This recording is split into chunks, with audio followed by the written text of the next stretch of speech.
Hello and welcome to Indiepocalypse Radio, starting at shit. I still have one thing to do. If I didn't have this one thing to do, this would have been hit the ground running at like 2 o'clock on the dot without fail. Oh well. Yes, I do want to message 500 plus people. If they didn't want to be messaged, they shouldn't join a Discord server, or as I call it, a secondary mailing list. Now I'm gonna close all this bullshit that I hate. All these little guys and see what's going on. Anyway, welcome to Indiepocalypse Radio. Indiepocalypse, of course, if you aren't familiar, is the monthly anthology of alternative games. Indiepocalypse Radio, of course, being the mental companion, not mental companion, like the conceptual companion, I suppose. Indiepocalypse being a hey, what if games was like a big wide open space and we just kept putting as many people in it as possible. I'm Andrew. I'm the host of the show. I am also the editor, etc. All those other things that involve Indiepocalypse, and the things that one can do. I mean, DIY publisher extraordinaire of indie games of all those sorts of types. Extraordinaire is a bit of extreme thing, turn of phrase. It's one of those things that feels good coming in your mouth, but then you spend 2 seconds thinking about it. Like, I don't want to compliment myself online where people can see us recorded for all time. Anyway, we are here with our first guest. Here you may know from that aforementioned Indiepocalypse, but I say that to intro, I guess, but you probably also know them from a lot of other places outside of it. But, we're in the context of this. From issue 49 of Indiepocalypse with Serial Man. It's Pantler. Pantler, how are you doing today? Hello. I'm good. Oh, fantastic. Important question. Got to get off the top. A slightly modified version of my traditional Indiepocalypse question. But for guests that were commissioned developers, which is... Did you know what Indiepocalypse was? When I was like, hey, here's an I think you might have, right? Maybe? Yeah. Okay. We'd actually talked on Discord at least. I friended you to join this group call right now. But during one of the pledge drives, I believe, right? That sounds right to me. I think so, yeah. It was like a bad game triathlon. Yes, okay. Yes, you are a participant now, I remember. Uh-huh. Yes. And played this Atlantis No Nazo, and that was my favorite game I played that whole year. Right, yes, that you were the person who got truly cursed by Atlantis No Nazo. It was so good. I spent a month or two playing it and mapping it out. I have the Always Sunny in Philadelphia, like a board of connections between rooms. Yeah, it's a real it's a great game of a game. That's why the more I think about it, the more I think game canons need just like a fresh restart. Like where we are, we just need to forget about it and just start again brand new. like our legacy of isn't the Legend of Zelda good or whatever. It's like I'm sure it is, but we'll never get to get around to true Nazo appreciation with our current trajectory. Maybe. I don't know that everyone will, but No. It is not a thing for everyone, but any true art form needs its sicko canon, I guess. Hell yeah. That's listen, if you're in deep enough, you think Trout Mask Replica is a normal album, but we need that version, that kind of bullshit for people. Of what if this was unapproachable? I only play Call of Duty and Ubisoft games. Here's a game that hates me. What a third game to play. Jeez. Yes. Well, could I combine the two? What an open world. Atlantis No Call of Duty? Atlantis No Call of Duty, yes. Everyone spawns in separate rooms, and maybe they find each other. Every time you shoot someone, you teleport to a random room. Yes. Or the connected room for that person. Right. There's it does, or what if we just play with the worst version of what is it? Counter-Strike that is that gun? Where's it? There's a shooter where you get guns and then you kill people and then you get better and knives. You're right. that sounds like a lot of shooters. I would assume. Yeah, in my mind, you level up, or maybe I'm thinking of like a StarCraft map. I Who think knows? Counter-Strike is one of the ones that's I don't know much about it, but I think Yeah, it's one of the ones that sounds cooler to me because it's like permadeath, almost roguelike-ish. right. Um, It's all very round based. yeah. In my mind, there exists a game where you kill people and you get guns, and then you upgrade into other guns. But I could be thinking of any number of StarCraft maps that follow that similar progression. But anyway, we're not here to talk about uh, StarCraft maps. Indiepocalypse here to boost Call of Duty and StarCraft. Yes, a game I have played an obsessive amount of, and a game I have played 0 hours of, and 0 minutes and 0 seconds of. Um, I don't even care. And also, StarCraft 2 threw in the garbage. Nobody needs it. Honestly, game design peaked. Those were my doom wads. Really, was StarCraft use map setting games. Hmm. What is that Roblox now? Like, is that Probably. people's modern equivalent of open, weird game modes, like sandbox kind of thing? Yeah, maybe. Or are the tools just there enough that people can kind of just make their own games? But speaking of people making their own games, you made your own game. We mentioned up at the top. Well, you made a lot of games. It's an important criteria for commissioned devs because I'm like, oh, this person knows how to make a lot of games. They could make games in a short time frame. Tell if people aren't familiar, and they may be because it is finally escaping the paywall soon. Yeah. To get people excited for Release Serial Man from his cage. What is Serial Man now that they're breaking out of its cage? Geez, I don't know. Well, it's a platformer where you like jump around, and I was trying really hard to like just make a game and don't get caught up in like systems bullshit and like right. make a whole intricate new like. Anyway, I failed at that, and I did both actually. So it was good. It was a successful failure. So the systems bullshit is like you have a bunch of different jumps. I remember I was like I've been playing a lot of Super Mario World on my like Game Boy emulator on an exercise bike recently. It's been real fun. And that game has 2 jumps, and I was like, well, what if you just had all the jumps? Yes. And so there's that, and then I like tried to make I'm playing these like Kaizo Mario stuff, which I haven't really played before, but it's been real fun. And I was vaguely trying to make something like that, hard platforming something or other. Oh, you died, go back to the flag and do this jump with the Z key and the H key and the W key, and make sure you hold the H first before the something so you can it's almost like it's an intense platforming game, but nested on top of that is a puzzle game. Yeah, and like that was the idea, and it didn't really turn out that way. Instead, it's like a world you can explore and vibe in with some bopping music. And that was weird to like.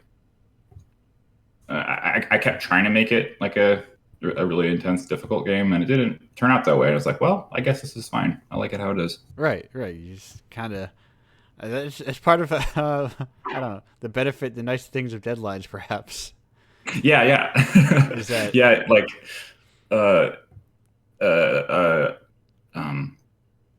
I've made a lot of games. That's true, which makes sense as a prerequisite for commission people, but I don't often make them on a deadline. Like right. I sometimes for like a jams have deadlines, but I don't submit to like 2/3 of the jams I enter. So it's like, can I do this? Probably. I hope this works. Right. Yeah. No, it's just I think I've only had one that one delay in the entirety of the 3 years of doing it. So I trust people can figure it out. they got it. And And you know what? You had it. You got it. And that is uh, what you no now where is if people are like me of course when they're talking and looking at the page and watching the guy jump around a lot Mhm. uh, where did you take a cue for like the visual style it feel it feels as feels very what's the word I'm looking for uh, Text mode. text mode. I don't know. It's like it feels like it's from a console, a PC, a home computer that I did not have in the United States. Yeah. Me too. Yeah. Like, so I can't really tell you one in particular, Right. but um, yeah, the closest inspiration would probably be like text mode art with Yeah. which isn't always text, but like building out of ASCII characters in like a fixed width font to make like actual, art and not text. But Right. your palette is these chunky weird characters instead of like individual pixels. And then there's all sorts of similar stuff that's all there's other ones that are different fonts basically that have nothing to do with English. They're just a bunch of different characters that you can use. Right. It's just like what is available on my keyboard to get this job done. Mhm. This. Yeah, so there's like some inspiration there. I mean, any game that has a tile map is sort of text mode, but this does lean into it further somehow. Most everything is just a single brick texture, including Right. like trees and stuff, which I think probably contributes to it, where it's like the trees aren't made of bricks, but clearly this is a tree, and like there's some you have to do some imagining to even look at the screen, I guess, or you don't. I think that part is pretty automatic. Yeah. But Yeah. but there, There's like, there are bricks in the trees, literally, which is sort of strange. but there's like the human mind can abstract a lot of stuff very easily. Mhm. The little cereal man does not look like a human being. I drew that guy in like less than a minute, I think. Yeah, not the like. If I turn on my PS5 and play any number turn on Call of Duty, new Call of Duty, that's made to approximate a human being. But both Serial Man and Mister Call of Duty are both human beings to the human Hell mind, yeah. or something approximating a human being. Mm-hmm. I don't know if a Serial Man is a human. Yeah, me either. But yeah, no, it's the color bleed too, like that kind of. Mm-hmm.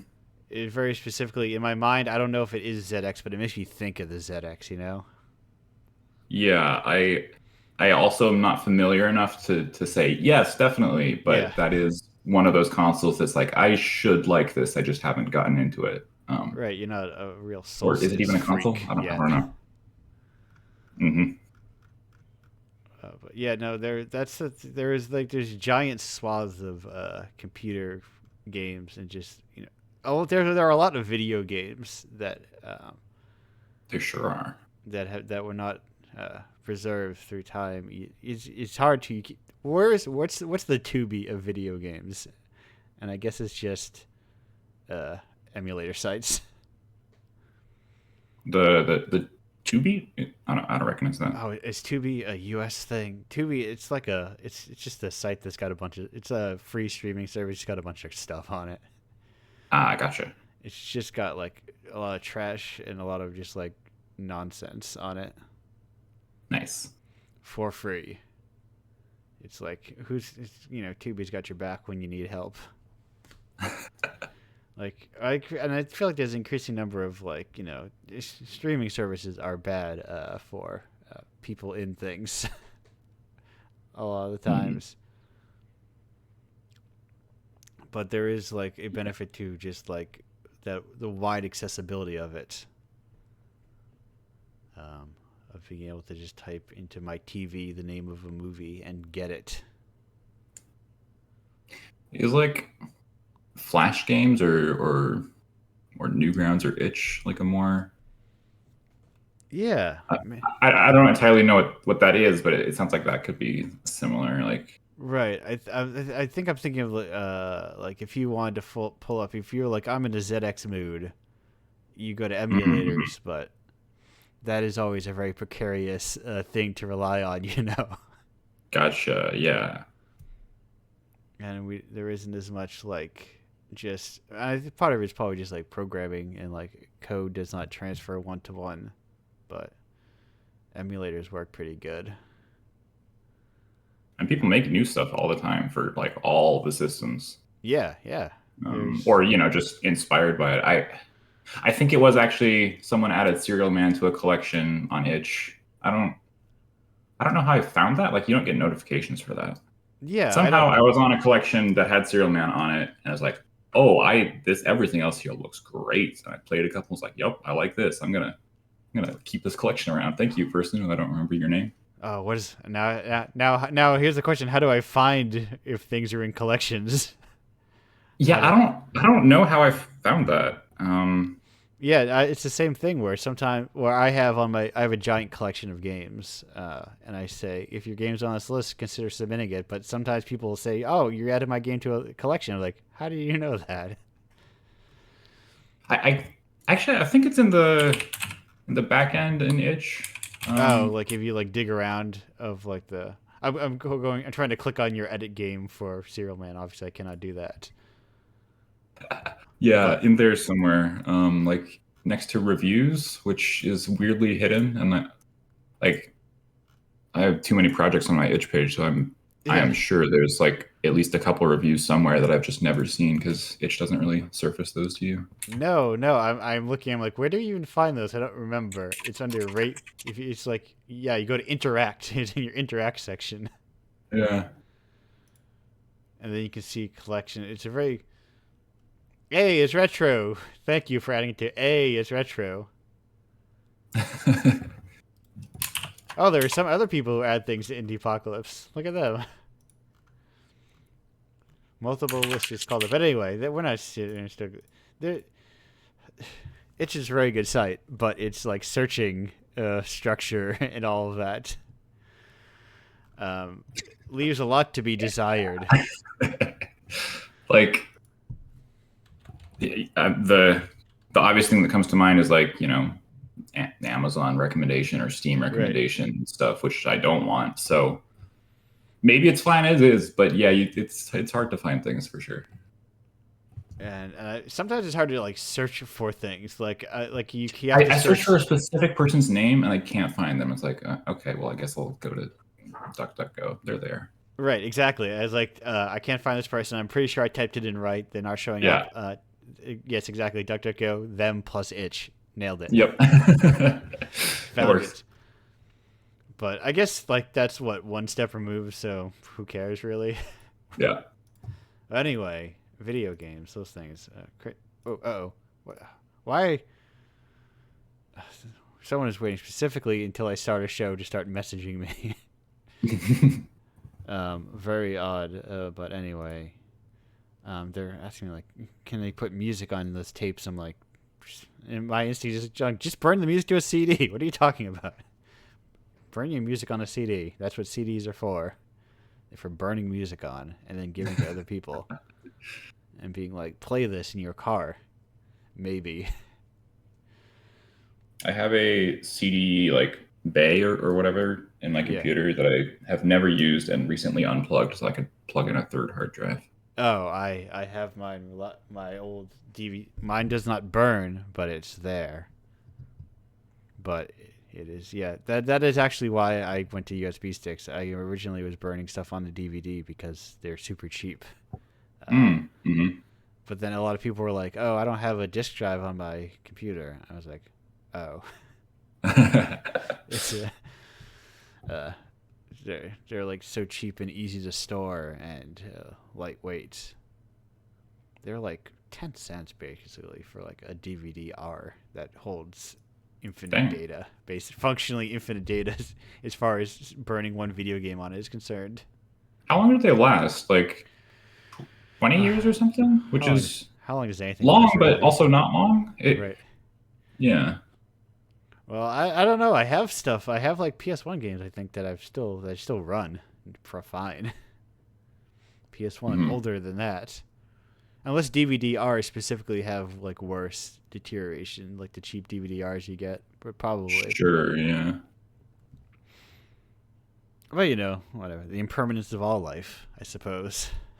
All life, including DVD-R. Yes, we're all headed to the same landfill eventually, I suppose.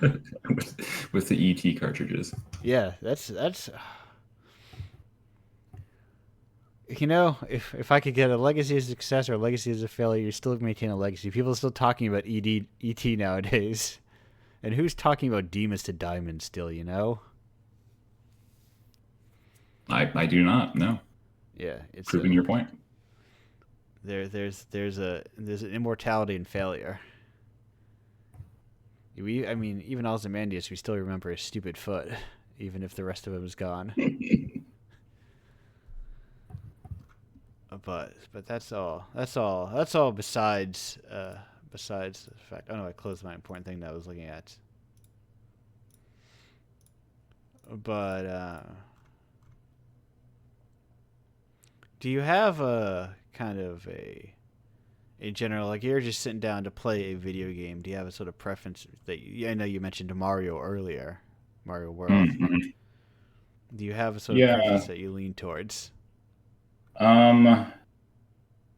Stuff on itch. I have a forever growing text file of like, hey, this looks cool. I want to play that. Right. And I like almost never even go to it. I just like see like, oh, this person I know released a new thing, or like here's the puzzle script tag. Hey, that looks cool.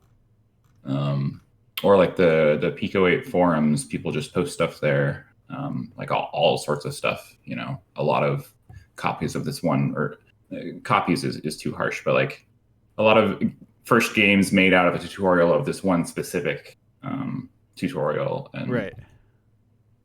I played one that was just bizarre. It was so confidently obtuse. It was impressive.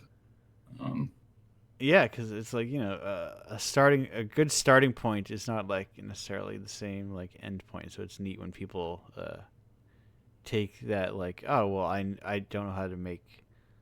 You almost see the person's confidence building as they work their way through the tutorial. Mm-hmm. And sometimes we even see their ideas running up against the problems of my ideas extend beyond my means, which is truly, I think, the benefit of art is my favorite thing is when people's ideas extend beyond their means. It's cool to see them try to fit the round peg into the square hole. Right. Make it work anyway. Yeah, you get that kind of those like kind of beautiful little imperfections. Yeah. I like separately it's interesting, playing a bunch of games and running across, it's another, MBOF and top-down Pico 8 tutorial derivative. And like that's like sort of a genre, it's a very micro genre that no one knows about, but it is you thought it was one game, it was the tutorial, but no, actually there's like a decent range of expression here. And like, what if you're restricted to this tiny little corner of games world, like what is in here as a space? It's, I don't know. I think anything is interesting if you're stuck with it. Yeah, there's like, it's why I increasingly am offline, because besides it takes time and I don't like it. It's like, oh, this is like, it feels like people are just making the games, working to make the game space smaller, or like this narrower, when it's like you said, it's huge. This there is a whole wealth of games that are just off of Pico 8, coming off the Pico 8 demos. Mm-hmm. There's like an infinite wealth of games available, more than just your infinite wells out there. There are countless, but it's I don't have an end to that thought. Goodbye. Have you played any Downpour games yet? I clicked on one. It's cool. It is doing what it's trying to do, and it's exciting. It is enabling a whole new type of like joke game. Not that they're all jokes, but like a very candid, not low effort, but like low stakes. Like yes, like it's great. Yeah, there's like I talked about this a lot last week with Anna from like the comic publisher. Like she does like a micro publish. They do micro publishing like clubs and it is like we were talking about the idea of low investment. It's nice to have more space for like low investment art. That has to. Mm-hmm. And something like Downpour he does with like Twine and Bitsy and other tools did before it, where it's like I don't need to invest in something, and kind of like the understanding that it's not within the commercial space sort of frees you a little, Yeah. Whereas you might want to just play around with Unity, but that Unity can turn into a real video game or something. So, quote unquote, I say real video game. So but you're like, oh no, I'm never going to put a Downpour thing onto Switch, probably. So it frees you to not even think about that sort of thing. All I've done is squished a cat. I think that is a turn of phrase to what I did to it. Something in that family of verbs. But I talked to a cat, and I played a game with Terry Kavanaugh, and I simulated a backpack, and I don't remember what else. It was good stuff. Yeah. There's so much like neat little stuff, and that's the other thing. I've gone back to my roots, and partially because of necessity, but partially because of just in the habit again of I used to. I get a lot of these kind of like itch style or like independent alternative games. Like they just get handed to me. That's how I play them. That's how I find them. Well, last month I picked like 4 of the games I handpicked, and I'm just like, it's fun diving into this list again of all these games that I have and just like messing around, and like seeing what these things are. And I was like, I might just start doing that a lot more. But that's my own what's the word? That's busy work beside the point, unrelated to the show. Speaking of unrelated to the show, it's semi-unrelated to the show, but it's actually a crucial part of the show. That is the natural structure we refer to collectively as rocks. And Soul has to know every week, and it's submitted specifically this week as well. So Presume is watching and ready to hear this answer. Penciler, what's your favorite type of rock? I wish. So I've listened to a couple of these podcasts before. Yes. And every time you ask this question, I'm like, feldspar. What is the question? And then I realize you're talking about music, and I'm like, I don't know. I'm talking about either. Okay. Well, feldspar has a cool name. Nailed it. Yes, that is exactly. So that is the bias of like, depending on which ones you watch, because sometimes people do zone in on music, sometimes people do zone in on rocks. It is very much, kind of like a litmus test almost of like, it is some part of personality test. I don't know what it means. I don't know if it means you're into J or what. But which one's the cool one? R for rock. What's the cool one that people want to say that they are all the time? I forget which one it was. Int J, I don't know that it's cool, but it's like super intellectual, nerdy type of. Okay, that's probably the one. There is. I remember there's like 16 of them, but there's only one of them you see people put in their bio. True, yeah. But it's just strange, or maybe it's not so strange because it's like the Myers-Briggs test is horoscopes for people who are in J's. Right.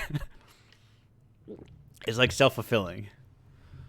But now have you prepared for the second question? Do you know what the second question is? I have not prepared. I have not played a Toho game. So your answer is no. Your answer is I abstain. I have listened to a lot of music though. Which So do you have a favorite Toho track? I don't know them by name. That's fine.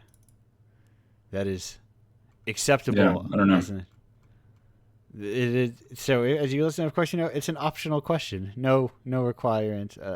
Not required to answer. But also, if you listen, that means pencil, we're at the end of our segment. It flies on by, if you believe it. Like a Toho game, Yes, like a as I'm Toho game, given to understand. you grazed all those bullets. The And got bullets, extra points. yes, the bullets were, of course, my questions. Hmm. All games should have grazing in it. That's what I want now. And now it's time to shoot a giant laser and for you to have a dramatic death. Yes, I'm done with wholesome. I'm done with cozy farming games. I'm done with grazing grass. We need to bring back grazing bullets into indie game space. That's all I want. Anyway, we're gonna go to break. Pencil, thanks for joining me here. We'll be back on the Hmm. other half of 2 minutes and 29 seconds. Bye for now. Wow.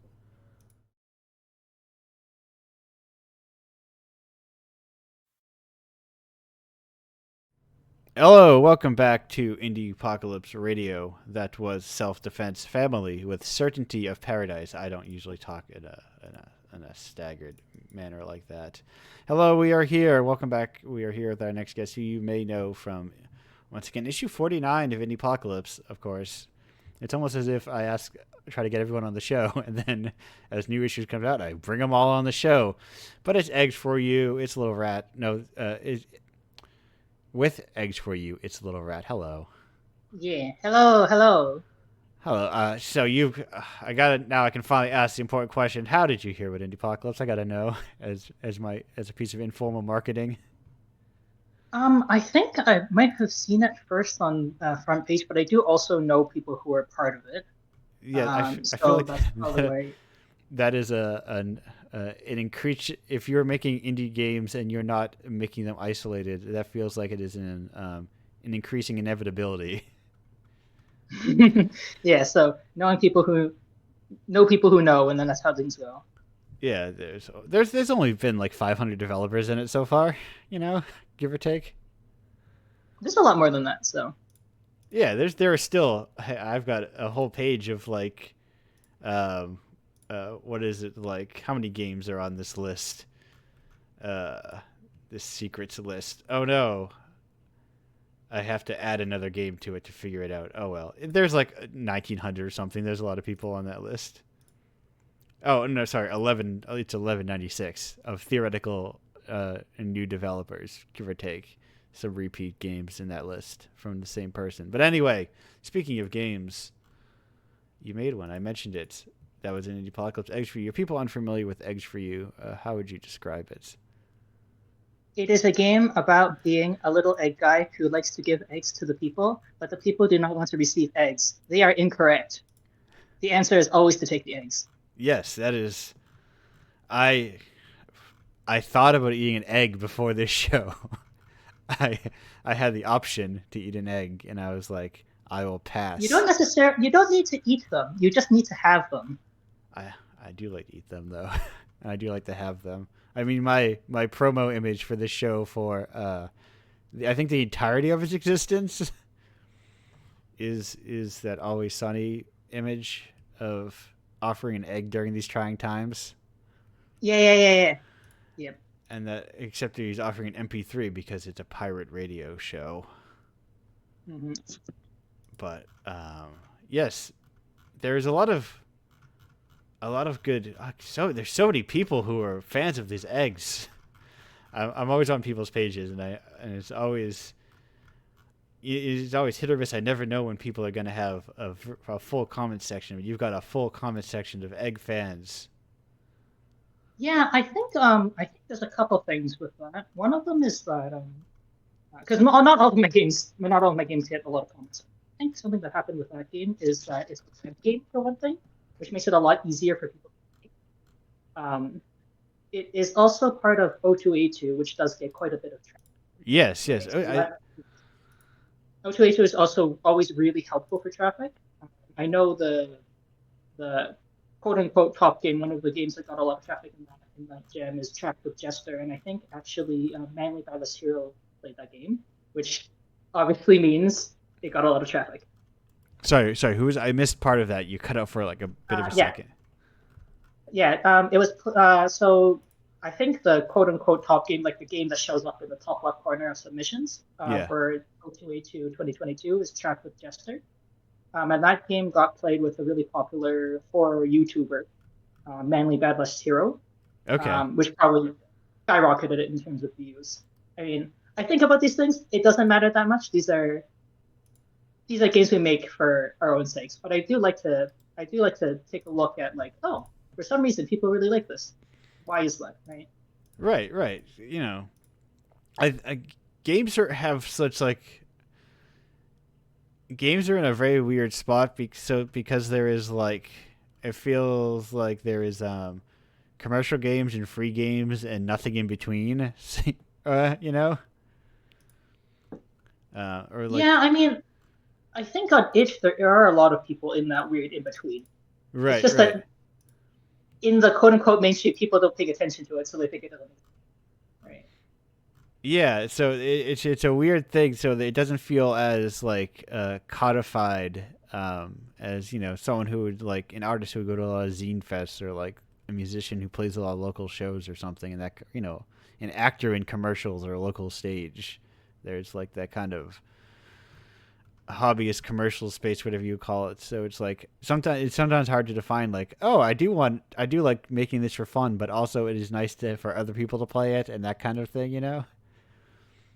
Yeah, I've definitely been trying to find more spaces where people can just play things in more, how do I say? Because you have itch and you have other online spaces where people will just kind of play whatever they want for the heck of it. Yeah. I find offline it's a lot harder to find that sort of thing. Yes. No, because the thing is, right? Like you have spaces like that for something I look upon with jealousy often. I mean, I'm not part of it, so I can't be sure what it's like. But something I do look upon with jealousy sometimes is the board game sector. Right. Here in Canada, I don't know how it's like elsewhere, but like literally there are events where people are prototyping like tiny little games that they came up with 5 minutes ago, and people will join them, right? People will join them in person and they'll hang out, and then publishers show up to these events, and then sometimes people will be like, oh yeah, that game I came up with a while ago, I have a publisher in it, and it's like, wow, yeah, unrelatable. right. Like, I'm happy for you, but I cannot imagine. Right, because I think part of it is that people don't. There's no, like the game.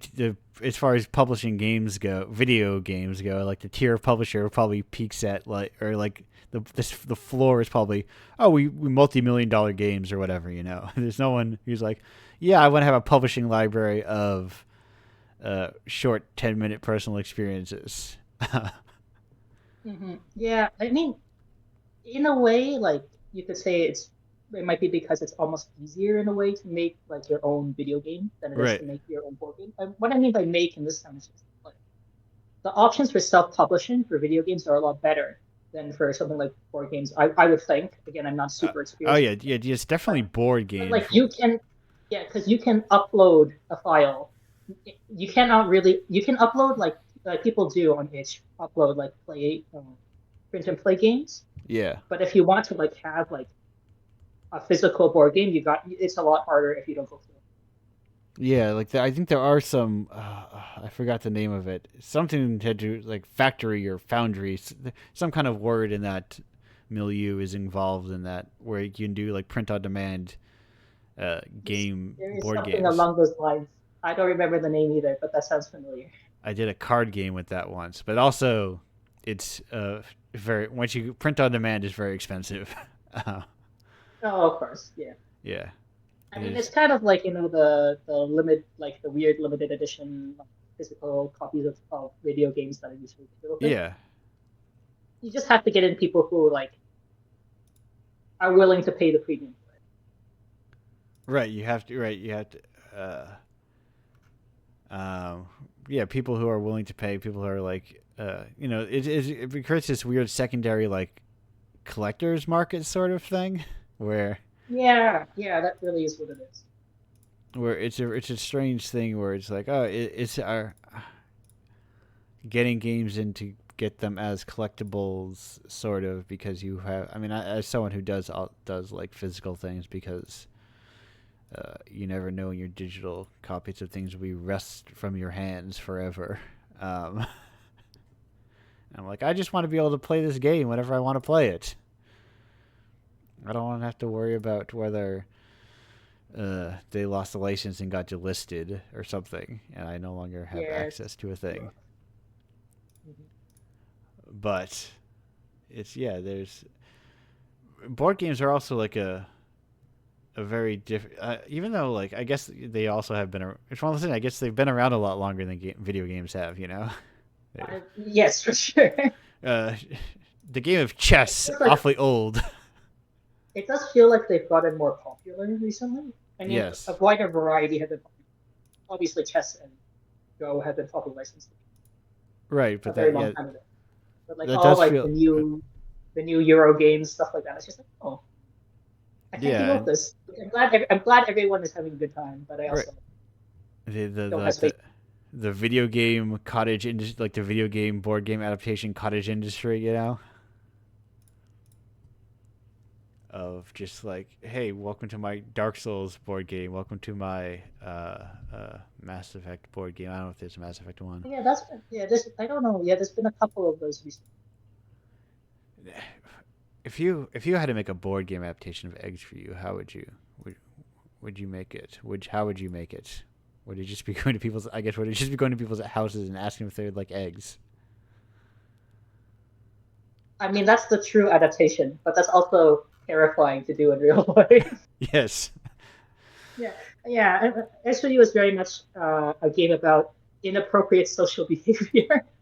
Right. They like just real putting yourself out there for people who do not want to be put out towards. Yes.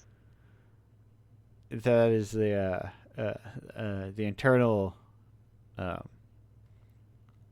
curse of like the mentality of just put yourself out there. It's like, yes, I've worked up all of the confidence to do that, but now people don't want to be put out towards.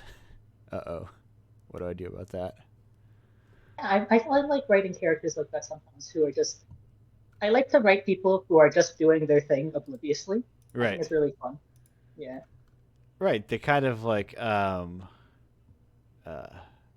confidence is there's a word I don't know how to describe it, but you know, this just like just doing their own thing and they're happy about it. They can't kind of be put down. Single-mindedly passionate. Yes. Because it's a fun, infectious type of person, you know, that is like, I'm just out here I am being me, and doing my own thing. And because once you kind of are too adherent to what other people need you to be or things to be or that sort of thing, it becomes this whole other thing, I suppose. But that was incredibly vague.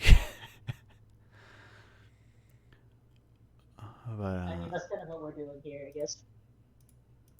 But I asked it earlier of Penciler, but I'll ask more broadly. What drew you to? You know, you've worked primarily in the visual novel sort of Ren'Py space. What drew you to that initially?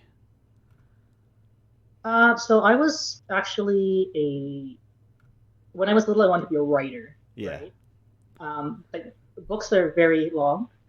Yes. And hard to write. I did make some solid efforts, but frankly, it's not something I could keep up with. And visual novels are a space where you can get away with a lot less. Right. And you can also you can definitely do things that are obviously not possible in the world of fiction. Having pictures, having sound, that is visual. It was it just kind of worked out for me as a space where I could I could write things in a more accessible format, both for like me and for other people. Yeah. because I've also written interactive fiction, only once or twice, and it is interesting as well. How do I say?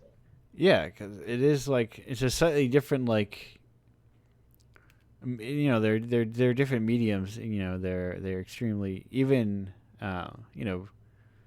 visual novel and interactive fiction feel like close cousins, but you realize those pictures really do say 1,000 words.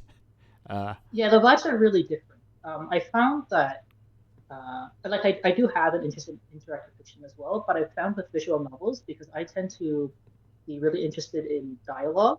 Yeah. I find it a lot easier to do like just two guys talking at each other for 20 minutes in visual novels because like you really can just write dialogue lines over and over and not include very much other text at all. Whereas Yeah. in Right. interactive fiction, I would be more inclined to be like you talk a little bit and then you have to go to another location. Right. That's a pain. Or you have to for a second think about how you would describe an object or a room, and sometimes like you're like, oh, I've never had. It's a lot of think. It's a way of thinking that you don't like think about until you have to think about it. Yeah, that's another thing. Honestly, I just find describing things to be a pain. Right. So I like that I cannot do that. Yes. Like, yeah, that's Some kind of people. the way I draw as well. Yeah, sorry, go on. No. I'm always here. You go ahead. Yeah, because it's always funny to me when people are like, "Oh, I love your art," which I have heard several times, and it was surprising. And the reason it was surprising to me is just because it really is a means to an end to me, to be honest. Right. I need to portray to the people that in X-Ray I'm like, I need to portray to people that there are buildings here. So I put a door, one door. Yes. It is there is a line representing the floor and wall boundary, and then there's also an egg because the game has eggs in it, and that is all of the art in the entire game. Part of that is that O2A2 is like a one sprite, one. You're only supposed to have one sprite and one background anyways. I also just wanted the bare possible minimum sprites that would work for the subject. Yeah, that is I feel like too many people learned game dev thinking they should make a perfectly usable, nice, fully thought out project instead of everything I need to make it finish and nothing else, nothing more, not a crumb of code extra. Yeah, it's interesting because a lot of people go into O2A2 and start asking, like, does this count as an image? If I have one guy, but he has 20 different facial expressions, does that still count as one sprite? Am I still allowed to be in this jam? And I'm just like, I have drawn one oval. I'm satisfied. Yes, that's. And then I shaved the bottom of that oval off and I turned it into a door. Well, I mean, I did draw a different line of yes, the door to be fair. But yes, that would have been pretty good too. Yes, that would have been like true. Use every part of the egg. Absolutely, yes. But you got the knocking too. You can't underestimate. I love the effectiveness of the knocking in that game immensely.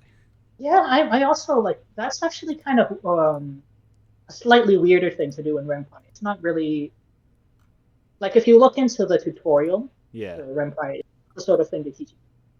Right. But Ren'Py is really powerful, mostly because it's based on Python. So you can do a lot of really weird things that the system doesn't tell you about, which is a blessing and a curse, right? Because sometimes it's just like, wow, how did someone do that cool thing? And I'm just like, oh, this is very advanced code that doesn't have very much to do with Ren'Py, and I don't know how to use it. Right, it's one of those things where it's like, oh, I mean, it is made for making visual novels, so it has a lot of that work, but it's just like Python, just hanging out there. Yeah. So if you know your way around Python, you can probably just do a lot of dirty stuff inside of Ren'Py. It's true. The trick, though, is that I do not know Python. No. So it's like, hey, who needs to know Python? I don't need to know that. I need to... When I first started game dev, the first thing I did make a game in was Twine, and then the second thing was Ren'Py. And I have pretty much zero coding experience in literally anything else. So it's been sometimes it's a struggle, but it's Yeah. interesting. It's definitely interesting. Yeah, there's it's the benefit. We talked about downpour in the last segment. There's a benefit to these tools, like in having more and more tools of like, I know enough to get by. That's all I need to know is enough to make the thing I want to make. Yeah, I just saw that downpour came out recently, and it's really cool. I haven't used it myself. Right. Mostly because I'm like, I have to acquire photos of things, which I know is a weird thing to get hung up over. But yes. I'm like, I have to actually do that. Where I've already got like my own. I don't know. I get very, for better or for worse, I get very accustomed to things. I learned how to make a Ren'Py game, and I'm going to make Ren'Py games for the rest of my life, which is like nothing wrong with that. But sometimes it's limiting. Right. No, I usually find a thing that works, and then I do that thing forever because I no need to change it because it works because I want to do other things at the same time. That's like whenever I do look into a new engine, I get kind of like, but it doesn't work the same, and I don't get it. And so, right. Do I want to spend 80 hours so I can do these couple extra things that I want to do, or can I, mentally adapt those into the systems I already know? That's pretty much what it is. Like, if I learn that something can be done in Ren'Py, I'm just gonna stick to it for the most part, because there are other things I'm already used to it right to do in it. And also, I mean, to be honest, it also just works out really well because literally, like, I just want to write things. Yeah. And then I want people to like the pictures are just there so that people don't go away. Right. People are like, this isn't where's the video game? These are just words. Pretty much, right? I mean, people do that with visual novels anyway, yes. where they're like, oh, this isn't a real game. But like you still get like more people. I've definitely found it's easier to find people for original visual novel, like to look into original visual novels than it is to find people who are interested in your original fiction, right? Yeah, yeah. There's a that's like a whole other what's it called? Like I talk about it a lot partially because I have visual novel devs on here, and partially because I think about a lot. Like visual novels feels like a space almost separate from video games, that is also massive and like supported. Yeah, like I know. Yeah, I like to think of them as separate in a way, but I don't talk about that very often because I know sometimes it can be like sometimes when people say visual novels are not games, they mean it as an insult. Yeah. Right. Whereas for me, it's just kind of like you don't come to my games for gameplay, right? So it feels like a little bit of a weird thing to call them games. I'm like people are like, oh, how to make sure your game is fun, and I'm like, I'm not. You don't have to have fun. Just read it. Just experience it. Yeah, there are like I've been thinking about how genres and games are just like need to be blown up a little, need to be like it is very strange. I've been saying this. I think I'm gonna say it till it's something about it. It's very strange that all forms of interactive are like pretty much all forms of interactive and like this medium is considered to be video games when like with Downpour too, some of the cute little games I've seen, I'm like, I would consider that a game, not in a bad way. It's just a fun link, and then you press it, and then something happens. I'm like, is that a game? Right. It's like in the same way that I don't consider a poem to be a novel. I don't consider a novella to be like every piece of written word is not a novel. Yeah, that really is what it is, right? Like we have a word for that, right? It's called like a piece of writing, right? But we don't really have a succinct word for a piece of maybe digital, maybe physical thing that you interact with in some fashion. Yeah, like how many different words are there for, filmed video and audio? Mm-hmm. Like you can say interactive media, but it's not quite. Yeah, it's not the same. Right, because we need more of them. We need like 6 words to describe. But anyway, this is so much. This is beyond the scope of video games, especially for the 2 important questions I've got to ask you. I hope you're prepared. Yes. I need to know. Do you have a favorite? What? No, sorry. You don't. This is not optional. You have to have an answer to this question. What is your favorite type of rock? Yeah. I would say anything small and smooth and round is nice. Something that you can draw on. Perfect. I guess you. Yeah, and now this question is optional. Do you have a favorite Toho character?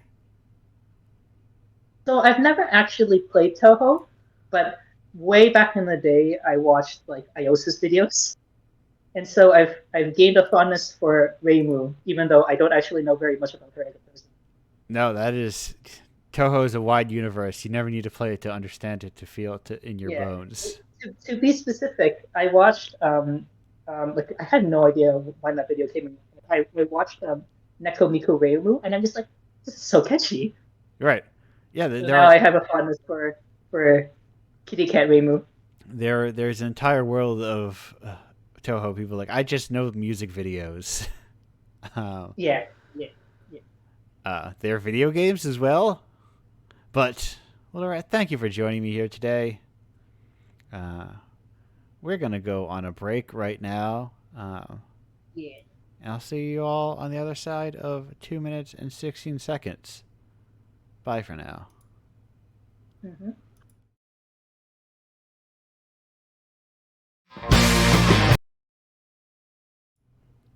Hello and welcome back to Indiepocalypse Radio. That was Big Eyes with All Alone. We are here with our third and final guest, who has nothing to do with Indiepocalypse whatsoever. We have guests. We have other guests here on the show too. We've been doing more of it.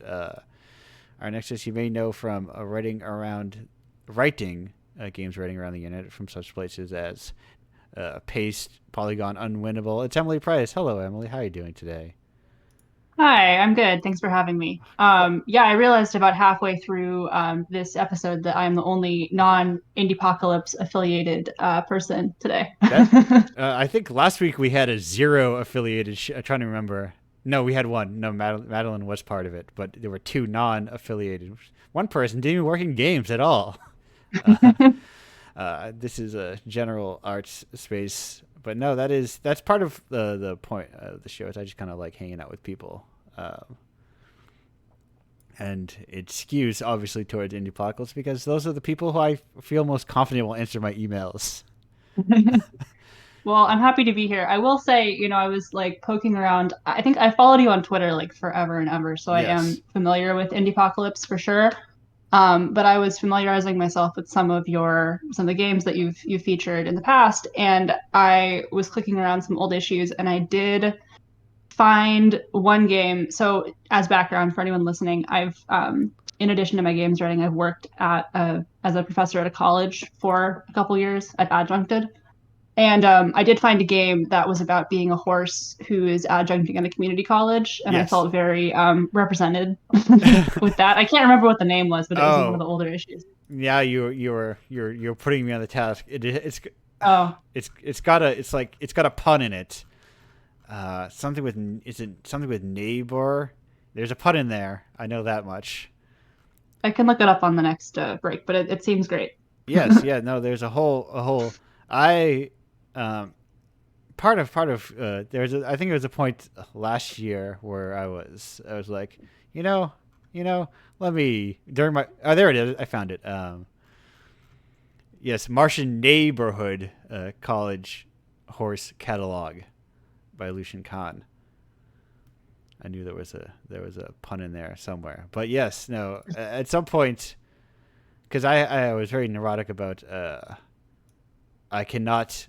If press follow me, I cannot follow them. I have to earn my coverage on my own merits. I cannot be friends with any people. So I was like, it's like, oh, look, it's nice to follow me. I would never engage with them. Mm-hmm. Since then, I've been like, it's 4 years in. There is no more story. Like it's too old to be to people to intro it. and it's not successful enough to be, look at this big thing. So now I'm like, hey, I can talk to people or this other very crucial, essential part of games culture, Yeah, totally. And I although the terrifying part is when I look at credits and it's like a landmine of like, make sure I say the ones that still exist, which is, I guess it's all disappearing everywhere right now. Money, that is, and people receiving it for games related things. Yeah, unfortunately, that's a little bit like too topical for the discussion today. But very true. Yeah. No, I of course am on the cutting edge of all video game news. Like Mario, he runs around and does stuff, picks things up. I think sometimes. What a wild little guy he is. But no, to be serious, to be more serious about it, do you have? I asked them. Let's see if I can I can twist this into the writers portion of this. Asked them if they, previous developer asked them, what got them into games, or they have a kind of preference towards styles and approaches. Do you have is there a specific approach to style to games that like really draws you in? That's like this is the thing on the drop of a hat I would write about at any moment, any given time. Yeah, that's a really good question. So, you had the commentary a minute ago about gaming news. I'm also not really a news writer. I've done a little bit of very limited news writing, but I do mostly reviews and features and stuff. And I would say, a lot of the stuff that I end up writing about is a little bit more double A indie than a lot of the stuff that's in Indiepocalypse, for, at the risk of using kind of a weird term, but kind of in that middle space between super popular and one person made this in their basement or whatever. But that said, I think that I do have a lot of respect for games of any kind that are drawing on other forms of media and culture, like books, movies, TV shows, even just things that are in dialogue in some way with a wider sphere of influence than you mentioned, not to keep dunking on Call of Duty or as we did earlier, but I think it can probably take it. Yeah, it could take a couple licks or two. I don't think John Call of Duty, whoever is the Call of Duty boss, is listening to this and going, "Oh, I really like the Indiepocalypse guy. I can't believe they're making fun of Call of Duty." Yeah, we got to win over the Indiepocalypse guy and the unwinnable Colin. That's really our audience. Yes, they are. Whenever I look at Unwinnable, I know it's wall to wall how to get the newest guns in Call of Duty. Here are the tier levels, or here are all the new tiers of prestiging in Call of Duty, that kind of thing. That's right. Yeah. Well, my coworker, colleague Yusuf Cole, definitely, he works at Bullet Points as well, or he's written it for Bullet Points as well, and they definitely have just completely straight-faced coverage of that stuff, right? Yes, of course. Not as though it's analysis of other stuff. No, that's the first-person shooter focused one, which is focused purely on, these are really great guns in the latest one. Yeah, that's definitely a fair characterization. Yeah. But to actually to answer your question, yes. More seriously, I think I sort of already did answer your question. Sorry, I'm kind of going in a circle here, but yeah, anything that is shows an appreciation for other art forms that are not just games, right? So when Little Rat was talking earlier about visual novels, which I will not even pretend to know anything about coding. I taught myself a little bit of HTML to make a website earlier this year, and I was very stoked about that. There's one visual novel that I played last year that I really liked called Misericord. It's like a medieval themed. I'm looking at that right now. It's really, really good. The volume 1 is out. It's by ZC. It's XEECEE, I think is the developer's name. Yes. And it's fantastic. It's really well written, and it is based on like really incredible research into medieval history and culture. And it's really clear that the developer did like a ton of work to make everything, feel, alive and look polished and everything. And so, that's one example of stuff that I really like to cover. Like anything that has kind of is like taking big swings in terms of like historical or like, artistic, air quotes, whatever artistic means, right? Like artistic representation. Yeah. Yeah. It's something I get caught up on a lot. Even in like the hyper indie scale of like, oh, this person, I get that this person plays video games. Have they experienced any other part of life besides playing other video games? Right. Yeah. Right. It's important. I mean, I think for any art form, it's important to also, experience other forms of art. But right. Just personal opinion. Or history, or just like anything that is not just the thing you're making still, because that's how you get dilutions of dilutions of dilutions of dilutions, Yeah, totally. And then you have just looking at, you look at a quick cut of the stuff of if you're writing, a lot of it is like, you can easily pick out like Norco is not about video games.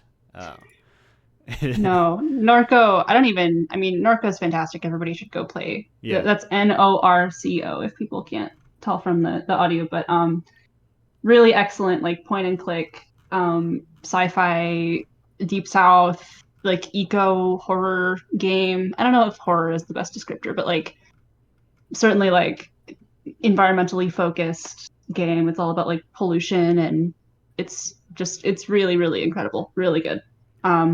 But yeah, another one where people clearly have read a lot of things and thought really hard about the social and political implications of the game that they're making. Yeah, very, very cool stuff. Yeah, it's coming up with someone's like lived experience, whatever that may happen to be, and that's sort of how it all kind of like bonds together, and it's just like you cannot remove the person from the art.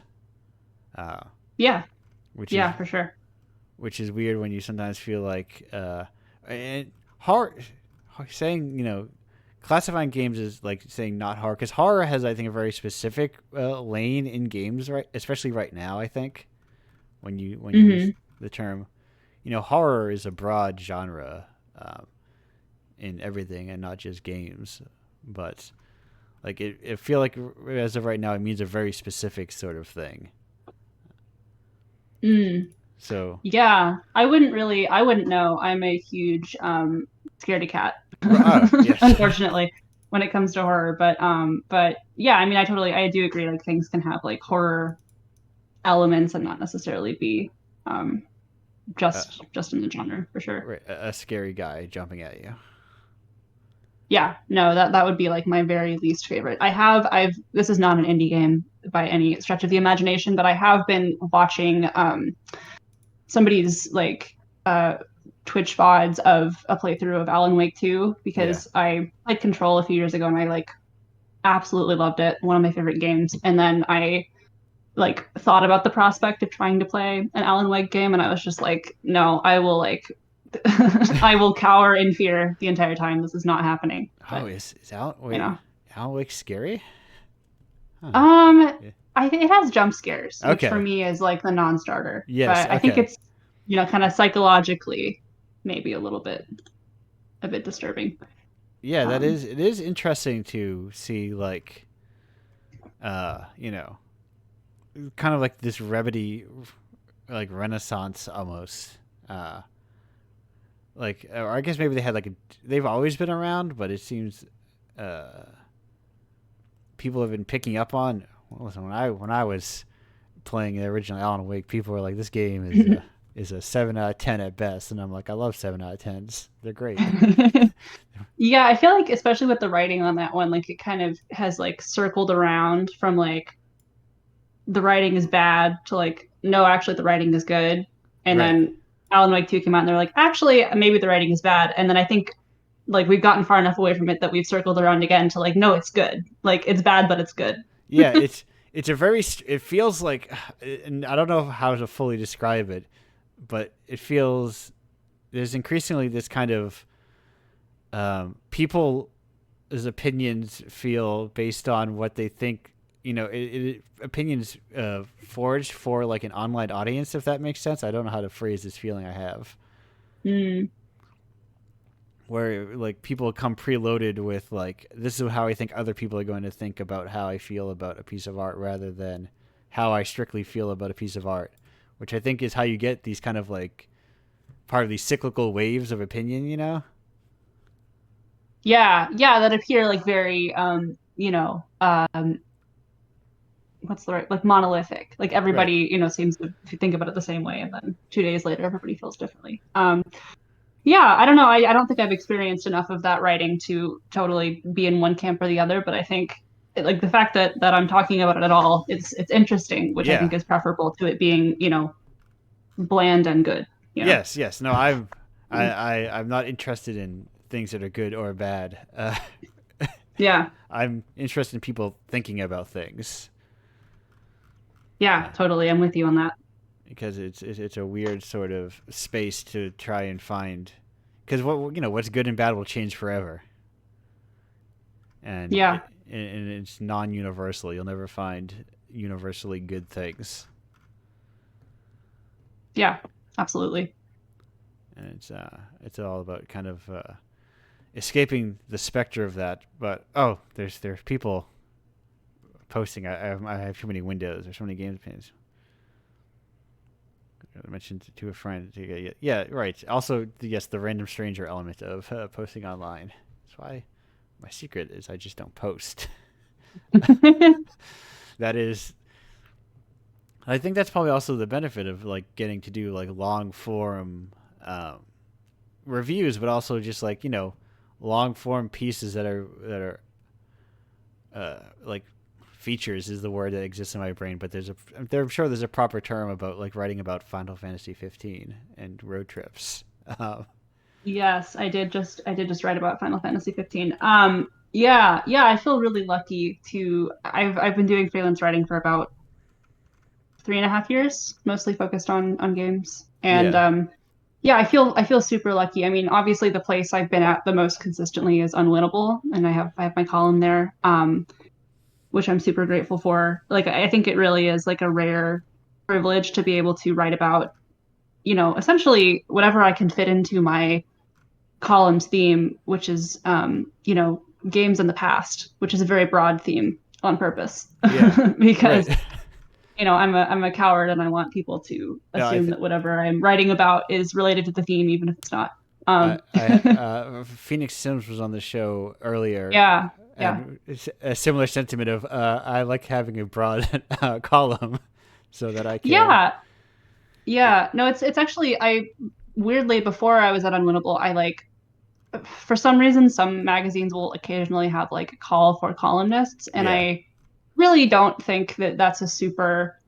I mean, maybe it works for them. I don't know, but they certainly were not getting good applications from me because I had all these ideas, and then I would look back on them later and be like, like this is actually way too, narrow or way too broad, which I almost feel like is worse. Like if you have like a column where you can write about anything, like it kind of just, I don't know, it can become kind of not as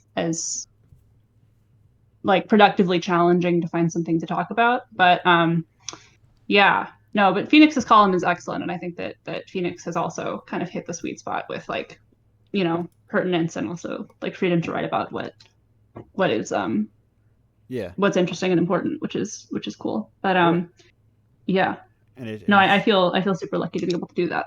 Yes, that Unwinnable is carved out for like, I'm like, how long has this thing been around? Because it also feels like it's been around like forever. Yeah, I think I've been there for 2 years, but I think we celebrated like I'm so mad that I can't remember the date range. I think the 10th anniversary was 2 years ago, so it'll be like 12 or 13 years, 12 years this year. Right, which is a very long time to survive, Yeah, no, it's a very, especially something that's like kind of working in such a specific niche. Yeah, and one of the things I think is the coolest about this is sort of turning into an unwinnable ad, but anyone who's listening, unwinnable.com/subscribe. Yes. But one of the things I think is cool is not only do we have such a wide range of like people writing for Unwinnable at different stages of our careers, like we also, and not only do we cover like a wide range of topics outside of games too, like everything with the exception of a couple of articles, I think, is eventually becomes free to everybody. Like their subscribers get stuff early and everything, but and I think it is really pretty cool that has sustained itself for over a decade. Like that's pretty awesome. Yeah, there is so much. I'm like, oh, I remember this. I'm like, oh, that's you again. It's also the fun thing when I go through this and I go and like, oh, look at this neat article. I'm like, oh, it's your article. I was looking at the one about what's it called? Stars. I'm drawing a blank on the exact name of the game. That black and white. By Adrian Vizier. Yeah, In Stars and Time. Yes. That's an RPG. Yeah. Yeah, because I was very good game. I was like, look, you can have that right back to back with like Fallen Angels, and it's like stuff that I like. It's just a website. It's just a website of stuff that I like. Yeah, me too. Yeah, sorry. This is the Indiepocalypse radio turning into Unwinnable radio. But I like games writing that is just like the kind of writing that I like, which is incredibly vague.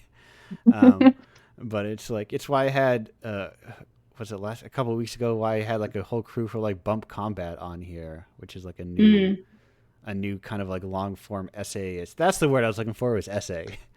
Right. Yeah. Like a long form essay game site that just started like a couple months ago, maybe. Cool. And there's like there's so much space to be writing about games as a medium that to do so commercially, but the commercial call for it is extremely narrow, where it feels like the people with money to pay you, and let's be fair, and you know yourself, it's not a lot of money that these large companies are offering as well. No, that's very true. Yeah, which I think is why, like, as much as like it is tough to make a full, tough, impossible, who can say, yes. to really make a freelance career out of it. Like at the same time, I think that's partially why some of these smaller outlets are so important. Yeah. Right. They're essential. They're like, a stopgap between, and also so you don't have to write 30,000 news articles so you can get $15.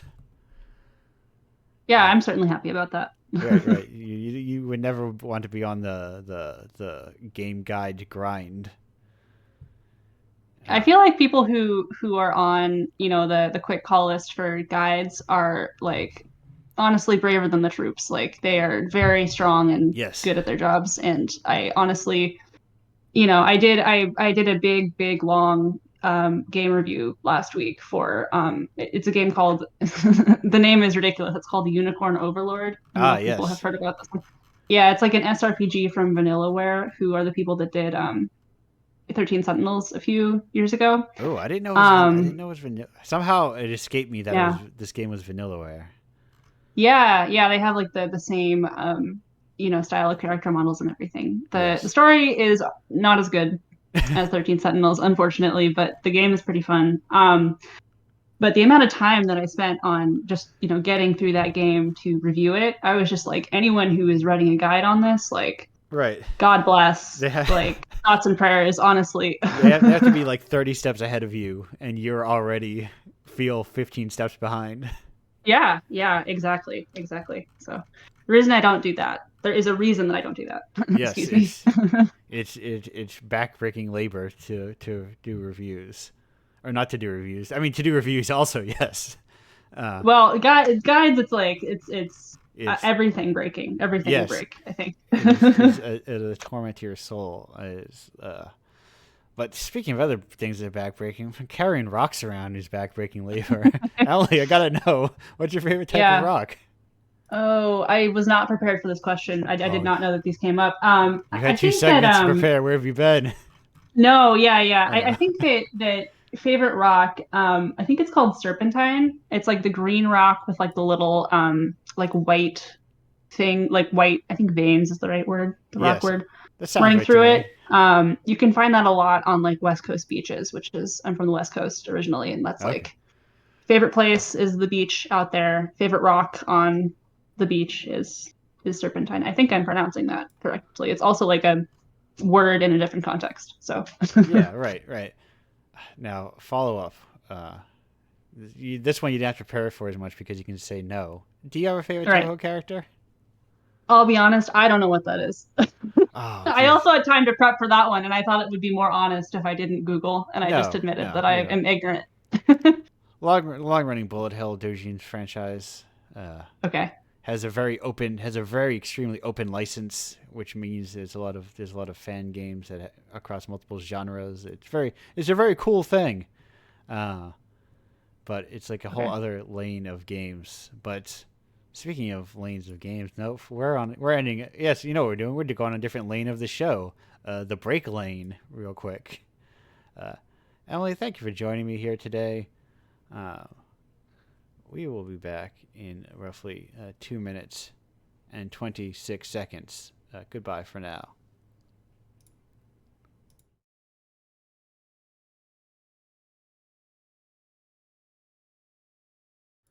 Hello, we are back in Indiepocalypse Radio Land. That's not what you say. Me, that was Bomb the Music Industry with Vocal Coach, still making great use of that entirety of the quote-unquote catalog. Now we are back with the whole crew is here. Pencil, Little Red, Emily, welcome all back to the show. Hello. Hello. The rat is properly bouncing. Yes, I can see it go. I just have to make sure I don't go over it because when I mouse over it, the little bar comes up. But if I don't go over there, we're safe. We're good. Yes, we're good. The rat is bouncing away. Everything is clean. Everything ready to go. I'm closing this thing about Feldspar. Oh, I can look up that Serpentine rock. This is the portion of the show where I'm just like, yes, Serpentine. Thank you. I thought for a minute my egg rocks here would be like the perfect, like one of them's green with sort of white in it, but no, I looked it up too, and this is not. I don't think it's Serpentine. No, it's more like, is it like marble? What is marble? Yeah, I don't know. Listen, I just asked the rock question. I'm not a rock expert here. All right. I know things about some things, and none of those things involve rocks. I'm here. I believe rocks are made of rock. Rocks are made of rocks, and then you crush them down to other rocks, and then they become sand, and then I think sand becomes rock. Or salt. Maybe. Oh, they become salt. Or it becomes salt. Salt. Listen, I'm an indie game expert. No, that's not true. I claim to be I would never claim to be an expert at anything online. I do not take that risk. I do not gamble with my life that way. Would any of you ever what would you say you're the most expert in, if you can offer up an expertise? Not saying game related, just in general.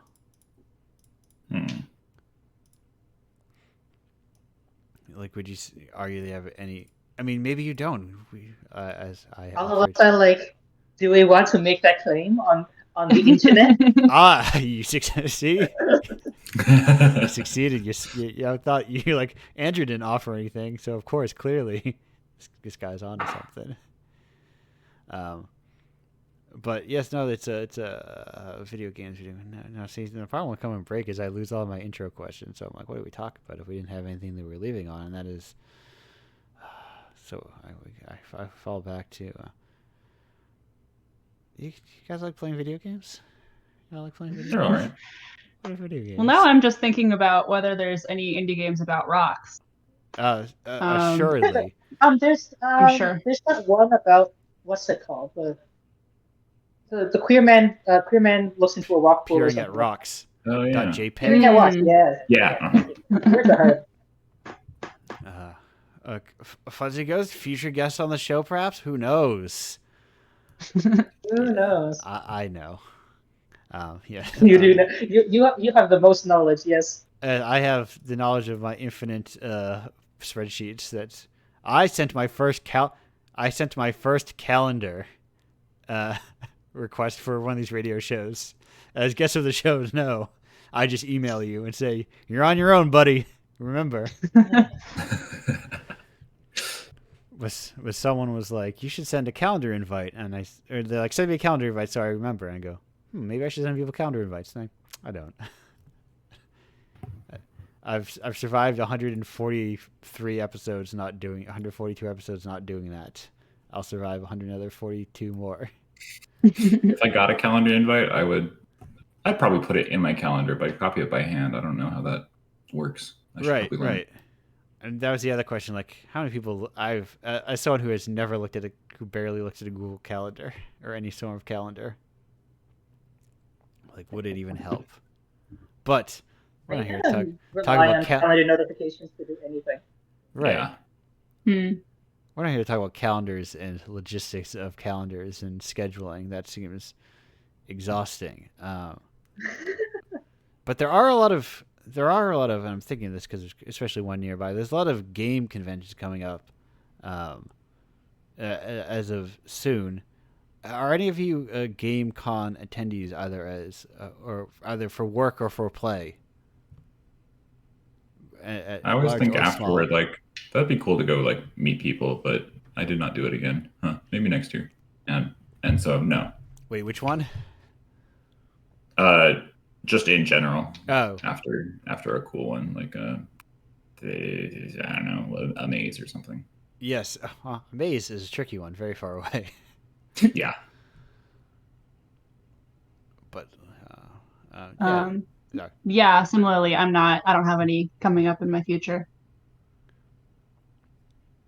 Yeah, I've thought about there's going to be, they haven't really released a schedule for it, but I know Toronto Games Week is supposed to be happening in June-ish. Yes. So I do plan to go, depending on what events there are. I'm sure there's going to be something. Sometimes I go, like, because I have been trying to did you know that if you make solo games, you don't talk to anybody? So I have been trying to put in the effort of like meeting other devs. And there's really cool people online, but I do think there's a lot of value in meeting person too. So I've been sometimes to events in Toronto. Easier to get to. The last event I did, I'm racking my brain. Yes, the last event I did was in Toronto. I went to CanZine, which is like a zine fest held there. Which is the other secret thing is like, hey, tip for the game devs in the chat, try out non-game conventions, see if they'll let you in. Sneak into those. You're an artist. You're functionally an artist. Get into like the artist alley, the equivalent of them. And I feel like I have been wondering, because there's Toronto Comics Arts Festival. Yeah. And they have done games related things in the past, and I'm just like, you could probably just go in with like, here is my funny little picture that also has a game code on it. Please play my game. Yes, I don't. No, that is the one that I'm a big fan of, and I don't know, if they're doing that anymore. This is the one I specifically thought about. I know. Comics X Games is what it was traditionally called, and I've attended pre-Indiepocalypse. I've been there as a game developer even, but I say all this. I'm not from Toronto. I just happen to go to a lot of Toronto shows. It is coincidental, but it is of the style, but. If they're cool, I recommend them if you can. Video, right. Is anyone playing any video games? What are you playing for video games? Very. Let me get more coffee. Anyone playing video games lately? I'm like, I gotta talk about video games. The curse of hosting a podcast where you have game developers on. Essentially video game guests. But it is something I just curious. started. Yeah. Oh, sorry, Andrew. Go ahead. No, it is something I'm curious about occasionally because a lot of times, people are like, no, I haven't been playing video games, or I've been playing Atlantis no Nazo, or Hell yeah. or some other kind of like offshoot weird answer because people fall down these kind of little niche, little rabbit holes of games they feel like they need to play. But yes, I will let the guest answer this question instead of rambling on. I just started one that people might have heard of called Jusant. I think that's how you pronounce it. Jusant. It means receding tides in French, I think. And it's like a rock climbing game. It's not a simulation game, but basically like you are trying to climb this gigantic tower mountain thing. And you move around by like pressing the left and right trigger buttons, and that's how you like reach a hand up to like grab a I don't rock climb. There's like a word for it, like a puzzle piece, whatever the rock is called. Yeah, like when if you're going to go to a man-made one, it'd be like the little hold, colored bits.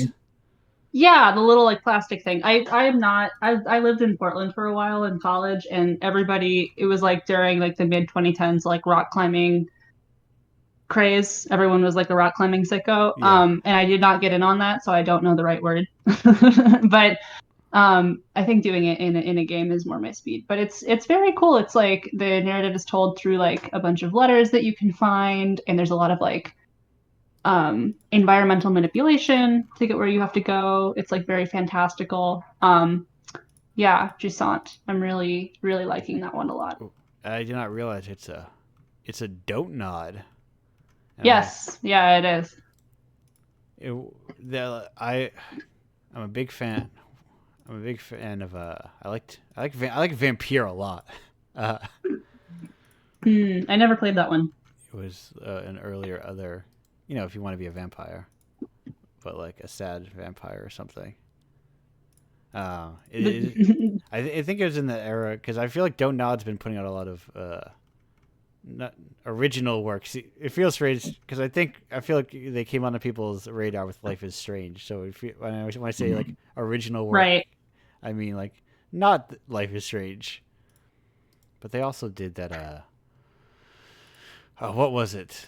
The game with the memories, right? Yes, that's a fighting game. I forget the name of that game now. Don't nod. Hell it will.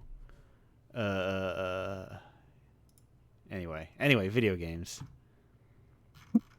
Well, it's the two kinds of simulation: vampire and rock climbing. Yes, it was Remember Me. That's what I was thinking of. Oh, interesting.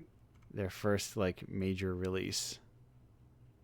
What is Banishers? Anyway, video game. I often find that question hard to answer. Like what are you playing? Right. Because unless you're like really actively playing something very long. Yeah, exactly. I do play a ton of games, but they're all small and most of them. I do play some long stuff, but mostly it's like a one sitting sort of thing. Yeah, that's always where I have the weirdness of that question. It's like, what are you watching? What movies are you watching? It's like, I didn't watch any. I'm done. I have just watched some or something, that kind of thing. But it feels like a very, stock video game question. Yeah. But you could play through, say, a collection of 10 games released in an anthology, and you can play through all of them in like a couple hours, maybe, if not an hour. Oh, interesting. Yeah, and he's like, I just played 10 games. You could do all sorts of things. Deliver eggs, jump around. Other things. Jump around. I was like, wait a minute. Jump once, I suppose, is a way of saying it. I was trying to think of the other things that are in the issue that you're able to do, which are jumping, a lot of jumping, a lot of thinking, a lot of texting, you could play some with friends, but That's all. Aside the point. Something I am curious about. It's been a while since I've steered it too far here. Emily, I have an important question that is crucial to my ongoing queries here at Indiepocalypse Radio. As a West Coast, not exile. I want to say transplant, but transplant is when you're going. As an East Coast transplant, is there anything you desperately miss from the West Coast food wise? Food wise, well, part of me has to say Mexican food. Yes. Like California, I'm originally from Northern California. Not San Francisco. That's what people mean when they say Northern California. I'm from like Northeastern California. But yeah, very, very good Mexican food there. But also I currently live in New York City. Yeah. It's pretty darn good here too. Right. They so kind of it's not that serious. Kind of got everything. I guess here's another tricky thing. Is there anything you didn't realize was regional until you left? Oh.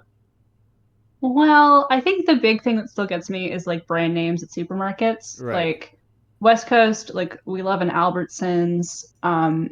I never saw a Dunkin' Donuts until I was in New York. Like we just don't really have them in California. Maybe that's different now, but I'm given to believe that America runs on it. So well,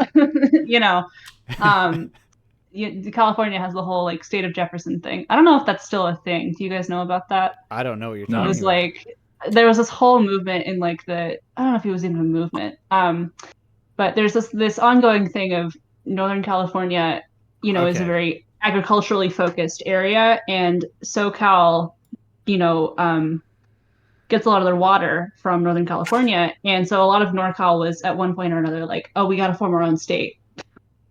Yes. Yes. Oh, interesting. And that was kind of a weird, Northern California, everyone thinks of San Francisco, but it also has like some weird conservative pockets. And I think it was mostly like a conservative farmers thing. But why did I start talking about that? I'm sorry. No, I'm into the America lore. I don't know very much of this. Yeah. America. Andrew, you're also based in America. Is that true? The South somewhere. Yeah. Let me tell you about New England. The oldest parts of America. We have old houses, and we also have candlepin bowling. Some places in Canada have that. Candlepin? I don't think I know what that is. That is the bowling pins on fire, but like in a cute way. No, it's see that is sounds fun. That is one of the things that got me down this cursed brain, because I did not realize candlepins are like small pins with small balls. In my brain, it's like I'm like that's the bowling that kids play, but it's like no, that's just a very hyper specific regional thing. Is the lane still as long, or is it like a tiny like tabletop sort of thing? No. Okay. It looks like a bowling alley, except the pins are not the little bulbs; they're like sticks, and the ball is really small, like the kind of thing a kid could hold in their hand. Oh yeah. Bowling does get really tiring, which is surprising. With large balls that you cannot really carry. Exactly. I remember I going to like nonstop birthday parties at candlepin bowling, and then someone there was a birthday party at like a place that had really bowling balls, and you can't just whip them down. Like your 12-year-old arm can't just like whip them down the lane, which is the fun of them. I do remember going to a lot of birthday parties as a kid that were in bowling alleys, and then like 10% of the day would be bowling, and then the rest of it was just kind of like standing around or like eating, because it was like this is a little exhausting. Oh yeah, I guess when you are tiny. Yes, and like how do you put? See, I cannot. My brain cannot grapple around like where do kids put their hand? Do they make holes small enough for the kids? Are there kid-sized bowling balls? I don't know. My inability to process it. I've definitely seen people like put the ball on the ground, get on like flat on their chest, and then just push it. Yeah, well, it's precise. You need to be like level with the arrows, Mm-hmm. so you can fully understand it. But you know what that was? It was. Is there anything that you didn't realize it was not an East Coast thing? Or it was brands, right? It was brands. It was Albertsons. Yeah. Also, for some reason, there are, and maybe this is just like, life stages changing and not, whatever. There are so many brands of Fanta, the soda. Yes. There's like 6 different flavors out here. Like we've only got the orange one on the West Coast. But East Coast, there's like the grape one. There's the pineapple one. Yeah, there's a lot of them. I don't know if that is like times have changed now. Everyone has 80 flavors of everything now. I don't know. Coke freestyles and that sort of thing. Right. I do. I think I'm a Fanta traditionalist. I think I like the orange the best, unfortunately. But right. And it's one of those things where I'm sure if I searched it, we learned like, oh, the yellow one's the original flavor, of course. Yeah, probably. Kind of like that's so true. When I first learned about original flavor goldfish. What? What are they? They're soup. They're just soup crackers. Oh, okay. Which makes sense because I'm like, oh, that's really smart. It is weird that oyster crackers have overtaken the dominant soup cracker when they're not shaped like fun little fish that swim around in your soup. Yeah. Oyster crackers like the hexagons, right? Yes, like little oysters. But do they taste like oysters at all? I don't think I've ever tried them because like, wait, what is this? No, thank you. Oh, what do you put in your chowders? I don't have chowder that often. It's a very New England answer. I know. Not chowder ever. I went to Toronto, and the story's been regaled on the show many times. One of the times I went to Toronto, and I was like, hotel was over Trader Joe's, and they had like a kiosk that had like 8 little soup things, and there was nary a clam chowder in sight. And I was like, what is going on here? There's like 8 soup buckets. Where are they?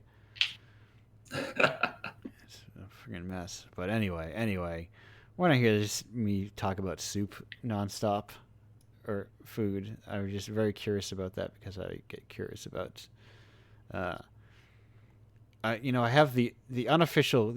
I alluded to him a couple times, but as my sort of unofficial group question, I'm kind of curious. What do y'all? What is your relationship to Mario? The fellow who runs around, has a red hat, jumps on things sometimes.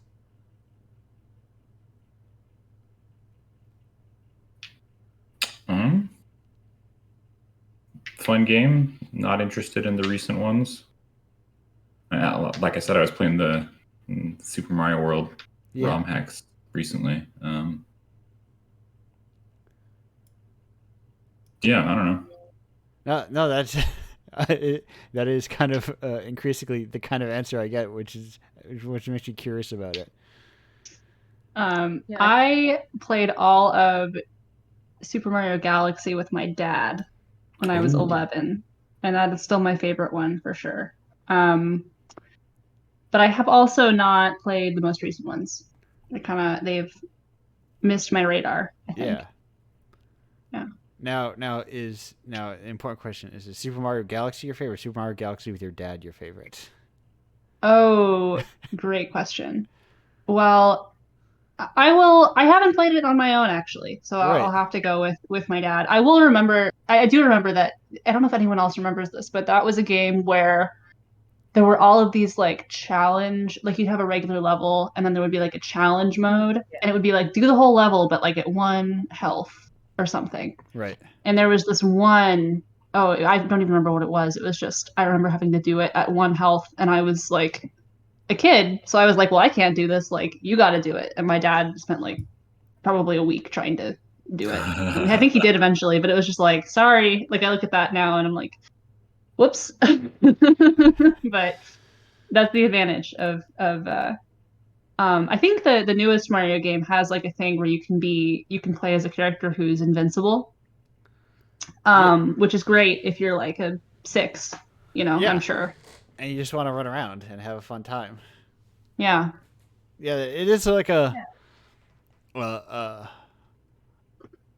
weird, like, I'm wondering that it's like a generational, like, having a parent play a game for you. Because I, like, growing up, my parents, like, never played games, so it was like, being probably slightly older than some of the people here,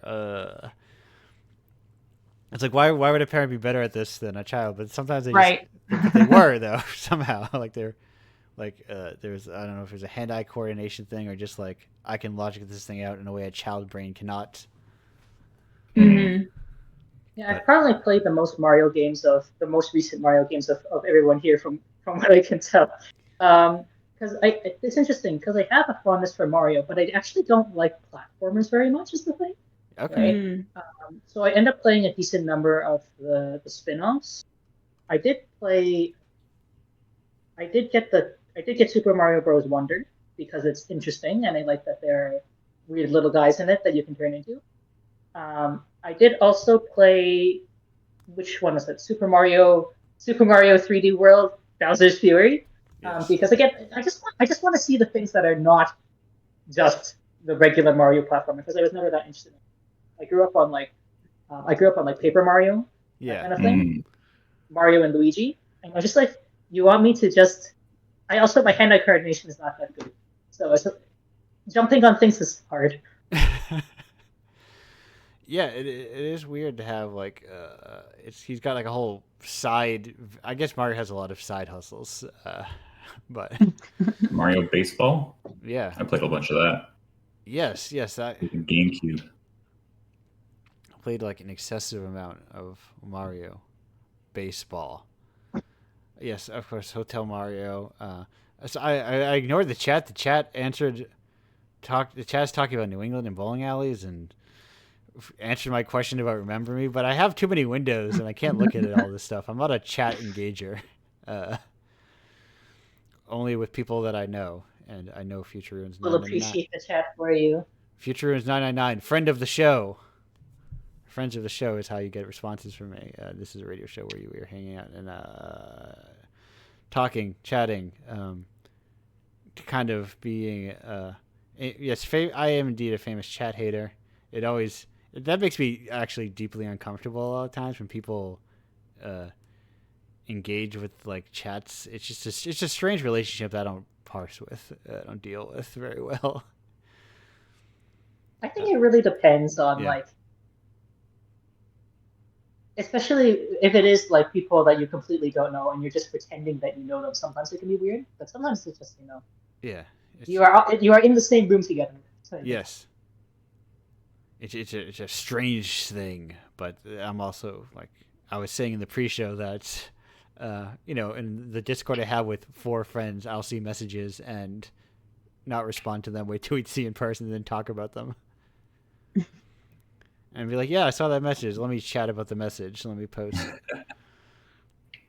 all these long Gokus in the chat, which was an honor. Folks, get your own honorary. I highly recommend getting your own honorary inside jokes, memes as they call them. Yes. But when 4 people know them, we just call them inside jokes. It is a fun thing, but anyway, we are just I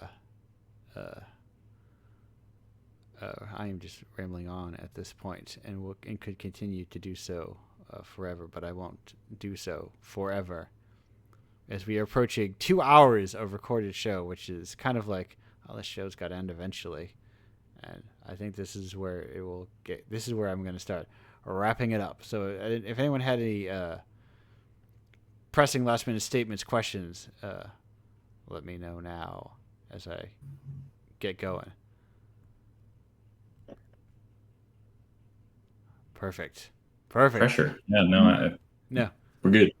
We're good. And I think I've nailed everything I want to talk about. Unless people want to talk about Tails, but we're not going to talk about Tails right now.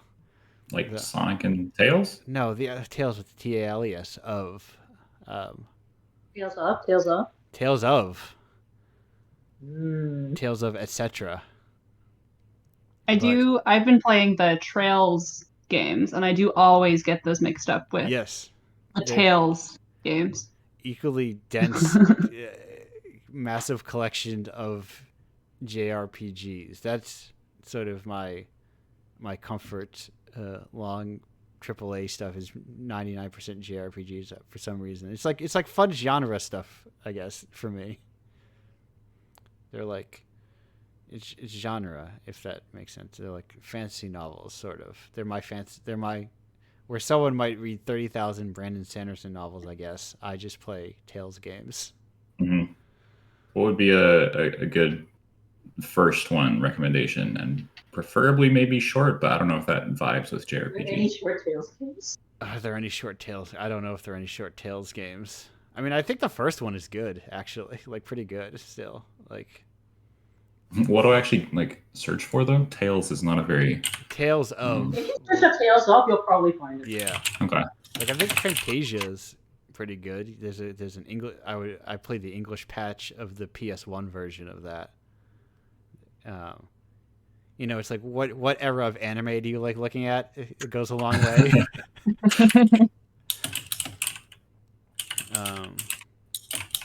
It is.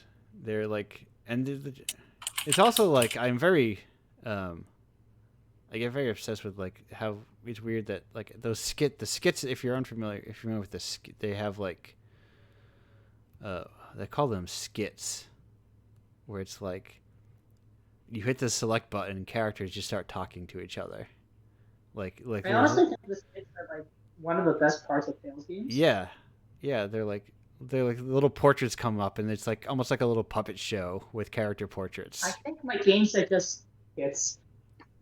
Yeah, and they add so much like little character stuff, and it's also like the last one is always, this is what you need to do next. So it's like a very fun way of being like, what do I need to do next? I press the select button, and when the character says, oh, we need to head northwest over to this port town or whatever, and it's like a good like in-world contextualization of like hints.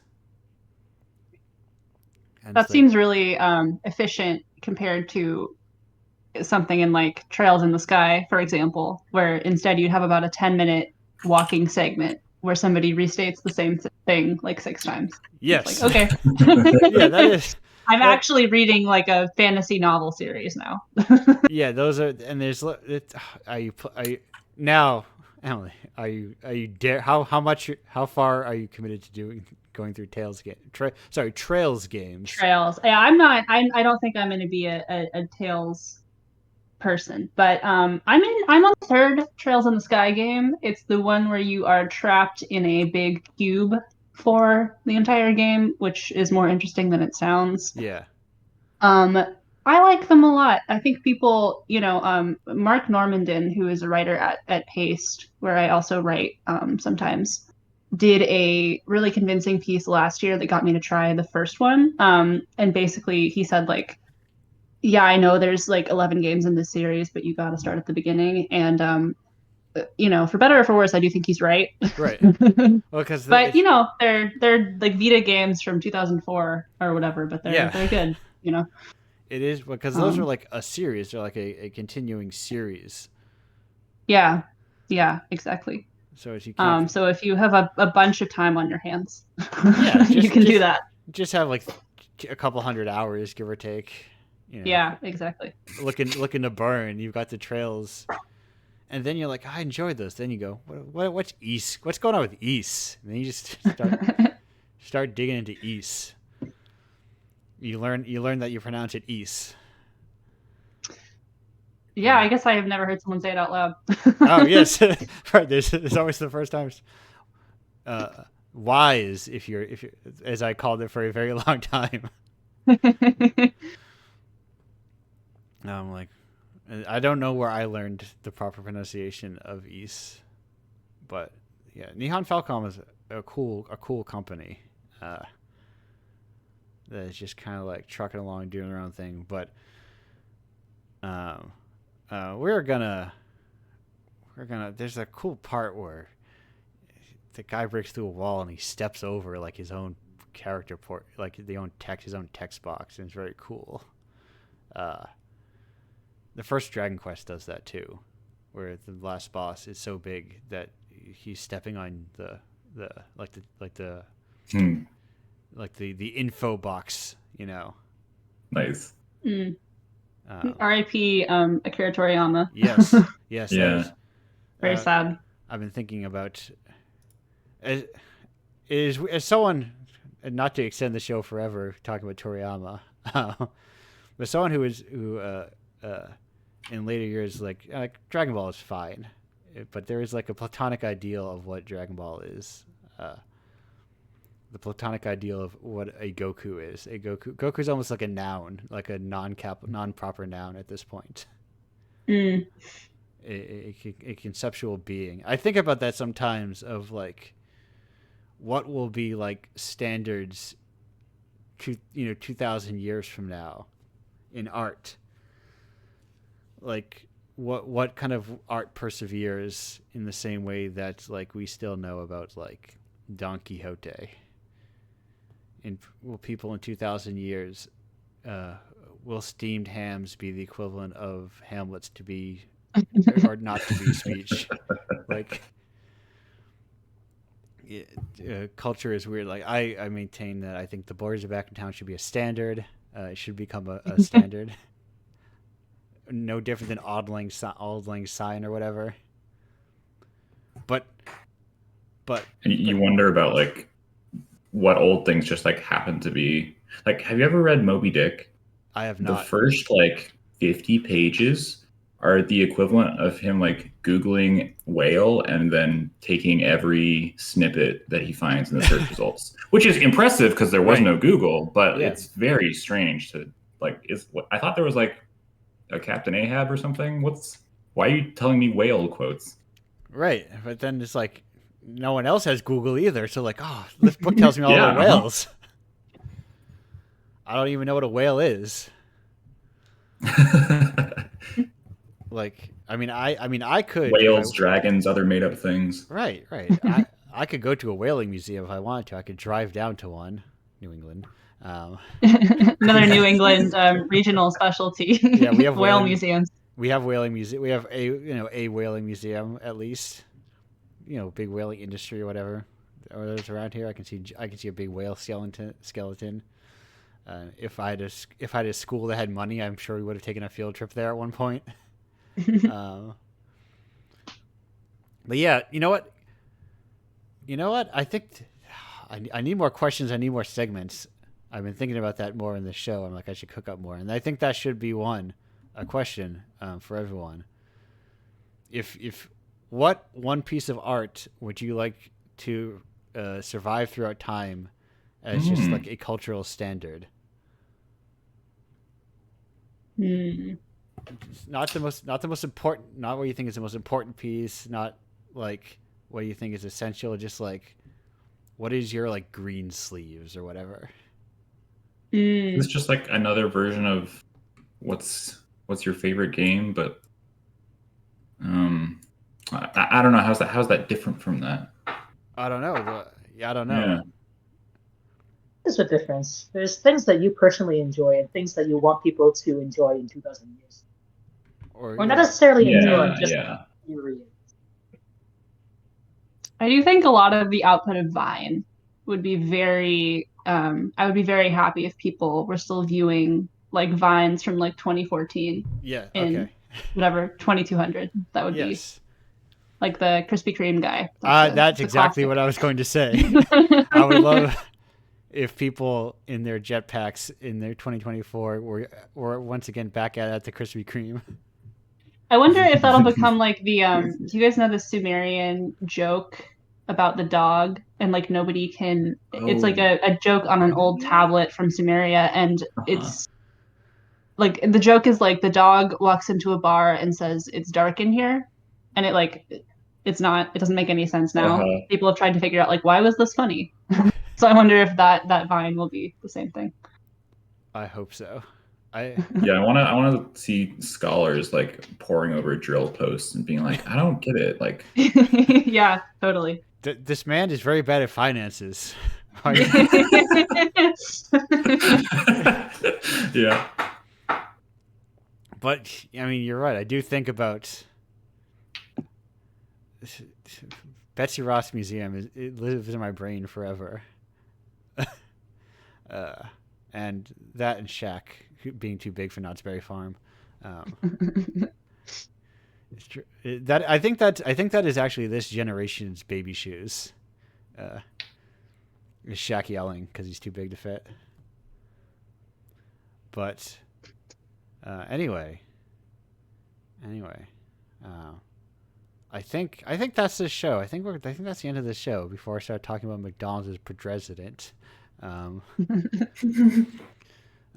If you've never seen it, look up. I forget how to look it up. I think look up like Banksy's at it again or something. I forget the exact the collection of words that will get you there, but it's a vine that I think about a lot. Whenever I see someone do,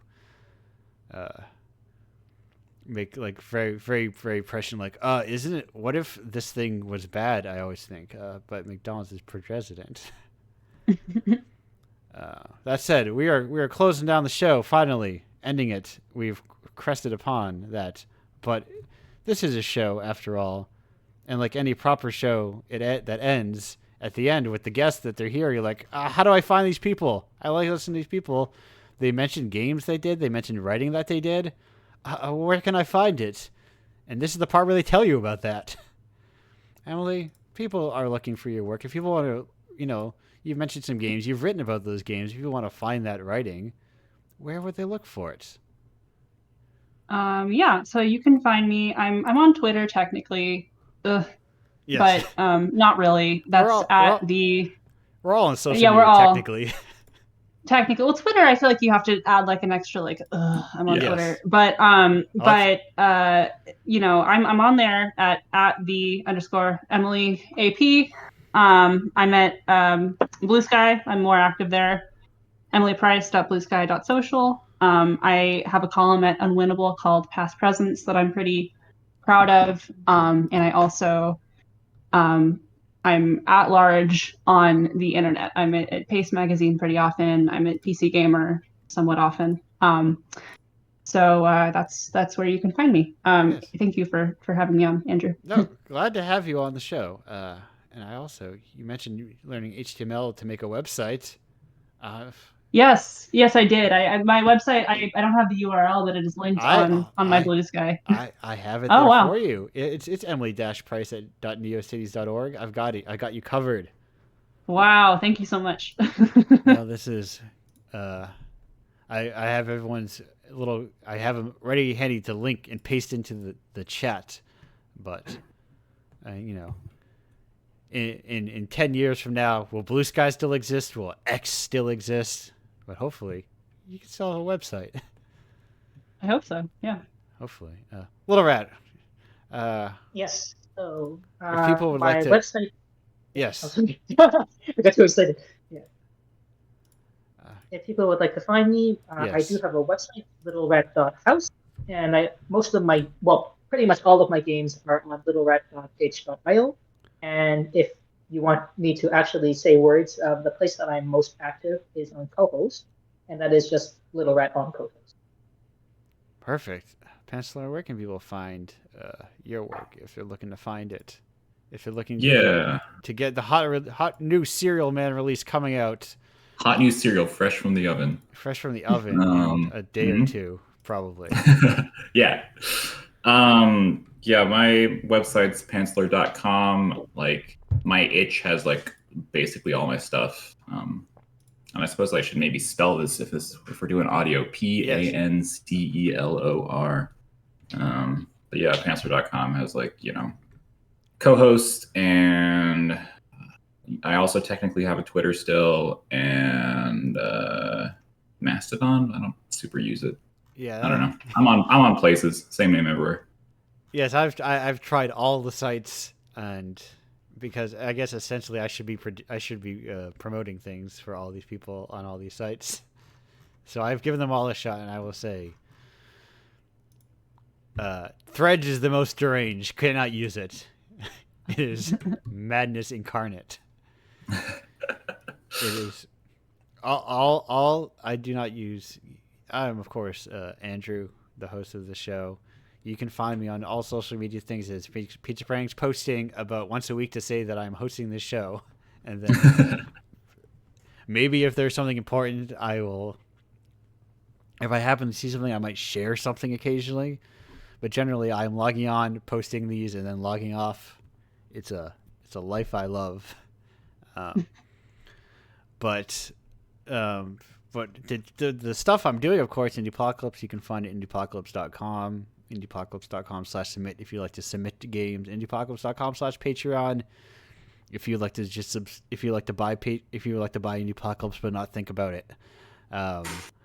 Or but also on the Patreon for $5 a month, you get the newly commissioned game. So if you're like, man, that Serial Man sounded cool, I would like to get that, but I don't want to buy all the Indiepocalypse. I don't have the money to spend $15 a month. You think game a month subscriptions are cool? You can get that there too. It's $50 a year. That's my promo push for the Patreon is like, I think that's a cool, if you want cool games, they've got cool games there. What the hell else do I do? You do a lot of stuff. I do. I have too many URLs at this point. Indiepocalypse.com/tapes if you like to get Indiepocalypse physically. Oh, yeah. If you like to get Indiepocalypse physical editions, you can get them there. If you would like to get your game or other games on physical editions, pizzapranks.com/tape market.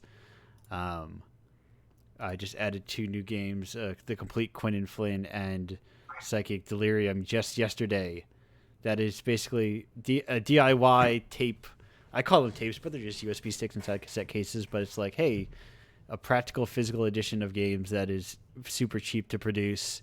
You know, CDs. What if game developers had CDs that they could make and bring to local shows? You can bring them to local zine fairs. That's what I do sometimes. And people are like, these are cool. They're video games. And if you were like, Andrew, didn't that thing used to be called the Tape Club, not the Tape Market?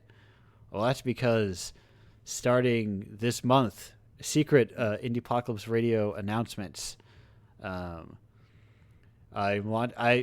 needed to use the name Tape Club because I'm starting a monthly Tape Club of games that get released every month on subscription style.